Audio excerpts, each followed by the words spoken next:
sawang tignan guys. Pag ito mga summer, ito talaga yung pinupuntahan ng karamihan. Ano na yun, daming tao. Kaso yung iba is pauwi na, yung iba ay kararating na kasi sobrang init nga. Yan guys.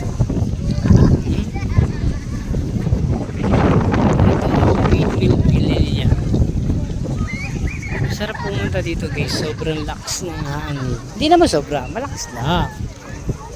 Yan guys, so daming tao, pipicturan. Makikita mo ano dito Manila, no? Malayo kasi ng Manila dito. Pero sulit pag pumunta ka dito guys. Sabi ko sa'yo, mawala lahat ang buong pagod mo. Electric pa nun, laki.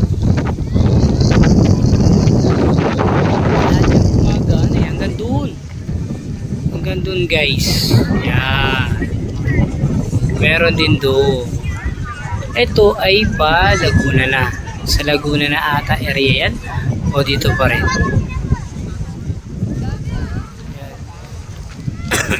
Tapos may mga bilihan pa dito na yung mga bilihan nila.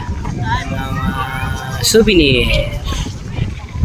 Tapos pagkarating mo naman dito, ito yung kasaysayan ko paano ginawa kong windmill. Diyan sa loob na yan guys, meron dyan. Ang ganda dito guys, sobra grabe. Ang matao na talaga. Lalo na po sa amin. Yan. Doon sa baba is yung parkingan.